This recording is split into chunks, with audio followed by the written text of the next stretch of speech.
They showed up without warning. Big yellow bulldozers rolling toward my land like they owned it.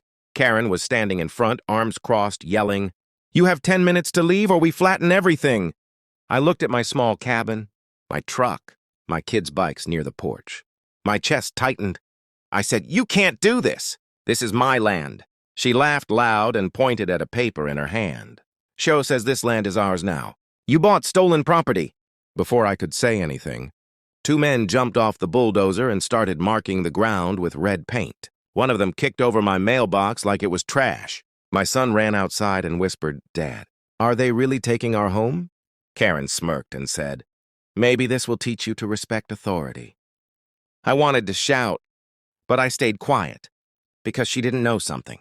She didn't know why I bought this land in the first place. She didn't know who signed the papers with me that day, and she had no idea that the moment her bulldozer touched my soil, she had already made the biggest mistake of her life. I pulled out my phone not to record her, but to make one call. When the line connected, I said only one sentence. "They brought bulldozers onto my land. You might want to come now." From behind me, Karen yelled, "Go ahead. Call whoever you want. This ends today." She was right about one thing. Something was about to end.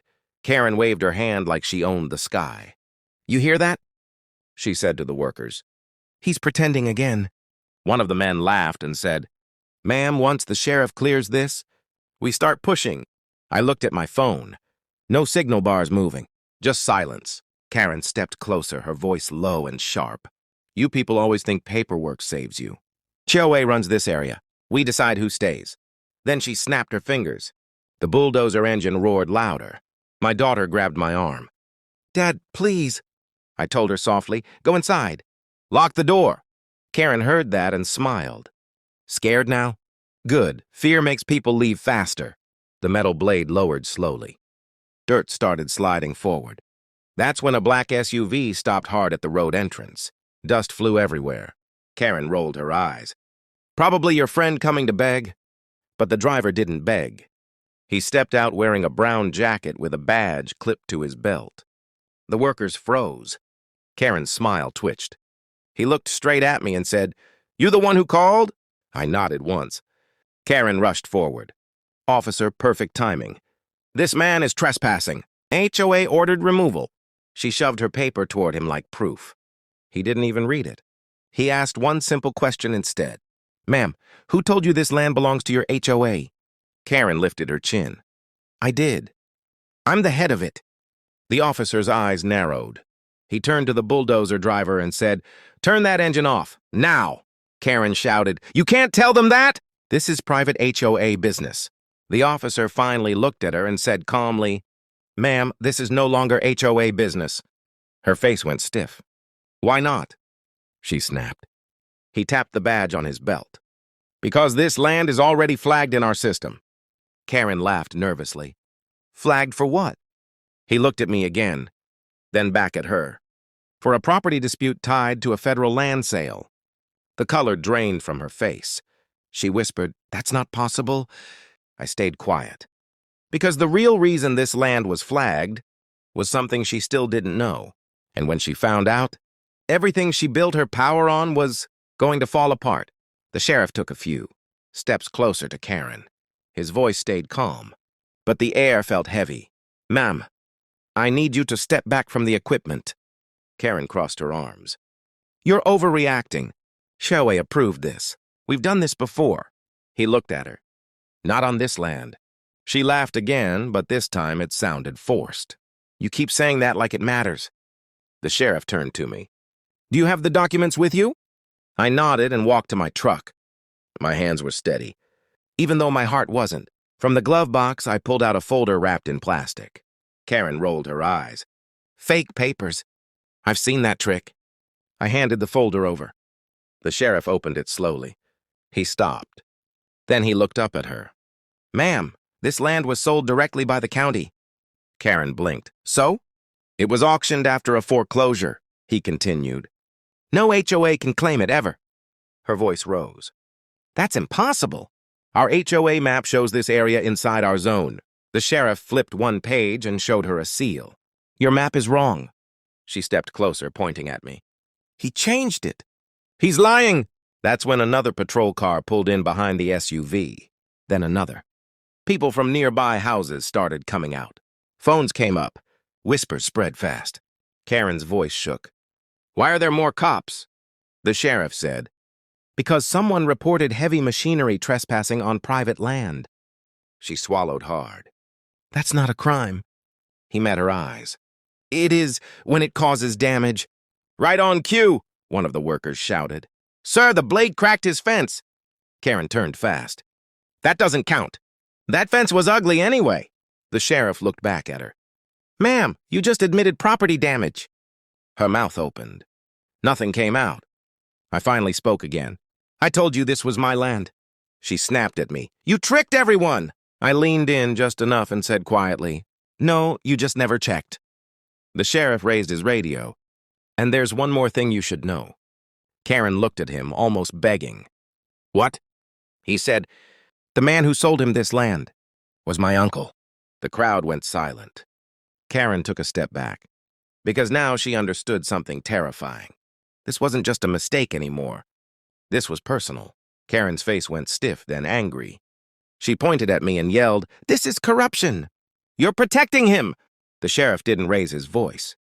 Ma'am, step away. Instead, she pulled out her phone, fast, shaking fingers. I'm calling my HOA security. They'll handle this. 10 minutes later, 2 white trucks rushed in with flashing lights. Big letters on the side said HOA security. Karen smiled again. See? Real authority. 2 men jumped out wearing black vests. One of them shouted, Sir, you are ordered to vacate immediately. My kids were watching from the window.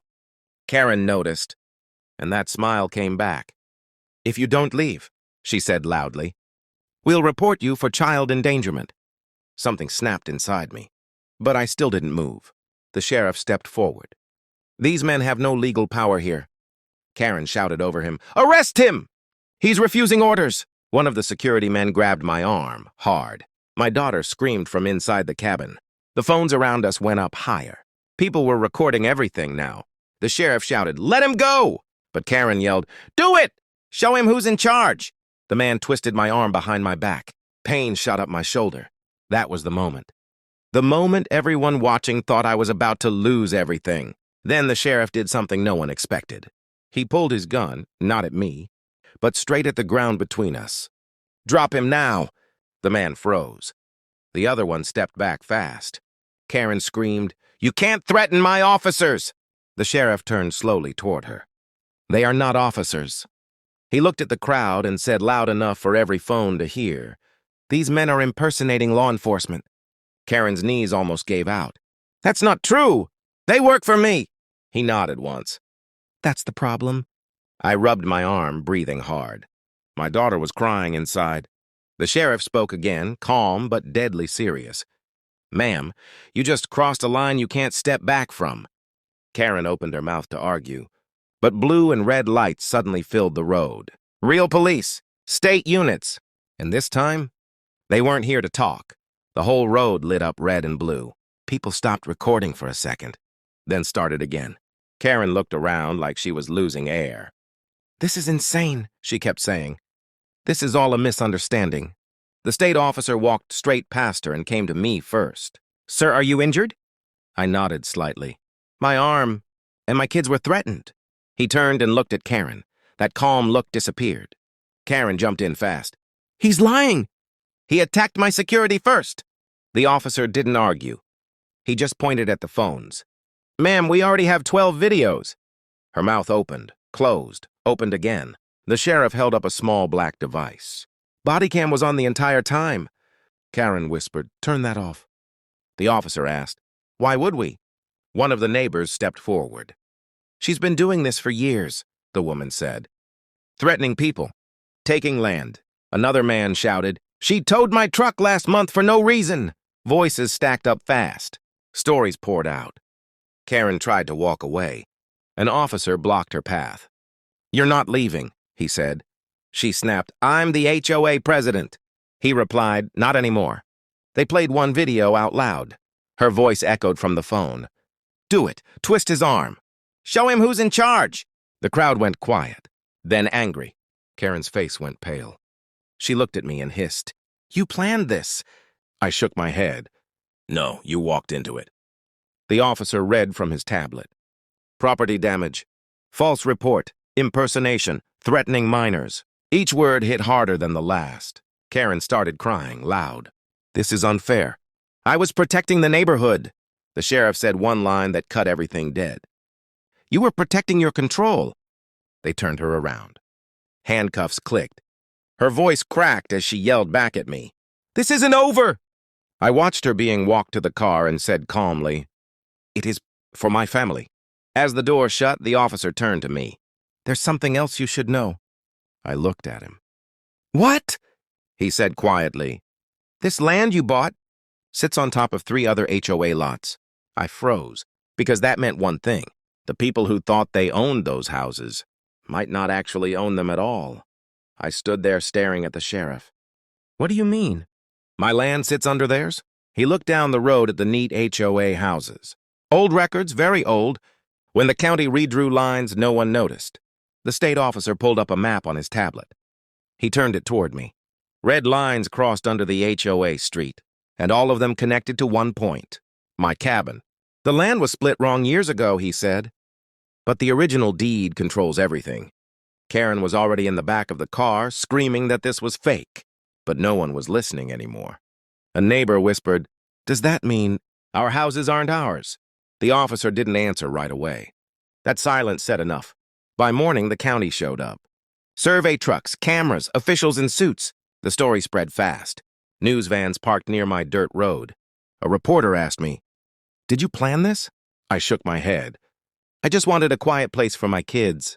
They placed stakes in the ground, measured again, then again. Finally, one official said the words no one expected. "The HOA expanded onto private land without approval." People gasped. Some cried. Karen watched from the police car, face pressed to the glass. Her whole empire was falling, and she couldn't stop it. The official continued. "The homeowner who legally owns the base parcel is him." All eyes turned to me. I felt my stomach drop. I never wanted this much power. One neighbor stepped forward slowly. "So, you could make us leave?" I looked at my kids standing beside me, then back at the houses. "No," I said. "I'm not her." That line spread everywhere online that night. But Karen wasn't done yet. As they drove her away, she leaned out the window and screamed, "You think you won? I have friends in the county." The sheriff looked at me and said quietly, "She does." I frowned. "That sounds like a problem." He nodded. "It is, because the next morning, someone high up tried to erase my deed from the system. The next morning, my phone wouldn't stop buzzing. Calls, messages, missed alerts. When I checked the county website, my deed was gone. Blank page, like I never owned anything. My hands went cold. I drove straight to the courthouse. The clerk looked nervous when she typed my name. "It was removed last night," she whispered. "By who?" I asked. She leaned closer. "Someone with override access." That's when the sheriff walked in behind me. He wasn't calm this time. "They tried to bury you," he said. I swallowed. "Can they do that?" He shook his head. "They can try." We walked into a back office. A man in a suit stood up fast when he saw the sheriff. "Why was this deed erased?" the sheriff asked. The man stuttered. It came from above." "From who?" Silence. Then the sheriff placed a folder on the desk. Inside were old military documents. He looked at me and said, "Time to tell them the part you never talk about." I exhaled slowly. "I didn't just buy that land," I said. "I bought it using a veteran restoration grant." The room went quiet. "That land is protected under federal law," the sheriff added. "You cannot touch it without federal approval." The man's face drained. "You're serious?" The sheriff nodded. "Very." Minutes later, phones started ringing everywhere. County officials rushed in and out. By noon, the deed was restored. Stamped, locked, protected. Karen's name was added to a fraud investigation. So were 2 county employees. When the news broke, people stopped blaming me. They started thanking me. One neighbor said, "You stopped her." I shook my head. "No, she stopped herself." That evening, the sheriff came by my cabin. He looked at the sunset and said, "You know, most people would have used that power for revenge." I watched my kids laugh near the porch. I just wanted peace. He smiled slightly. That's why you deserve to win. But as he turned to leave, he added one last thing. Tomorrow the judge wants to see you. I frowned. Why? He paused. Because the HOA no longer exists. The courtroom was quiet. Too quiet. Karen sat at the table in cuffs, eyes empty, no fire left in her face. The judge looked down at me and said, "You didn't ask for this fight?" I shook my head. "I just wanted my land and my kids safe." He nodded slowly. The HOA expanded through threats, fake authority, and fear. Then he turned to Karen. "You don't own people. You don't own land you didn't earn." She tried to speak. The judge raised his hand. "The HOA is dissolved, effective immediately." A soft sound moved through the room. "Relief," he continued. "All fines collected illegally will be returned." Karen closed her eyes. Everything she built was gone. The judge looked back at me. "You served this country. You followed the law. You stood your ground." Then he said the words I'll never forget. "This land stays yours." Outside, the flag waved above the courthouse. My kids ran toward me. My son asked, "Dad, is it really over?" I knelt and said, "No one can take our home now." That night, I sat on the porch watching the land stretch out quiet and free. No signs, no threats, no fake notices. Just wind and peace. I thought about everything Karen said that day. About power. About control. She thought authority came from yelling. She was wrong. It comes from truth. I didn't fight for this country to be told where I could live. And I didn't buy this land to be scared off it. Freedom isn't loud. It's calm.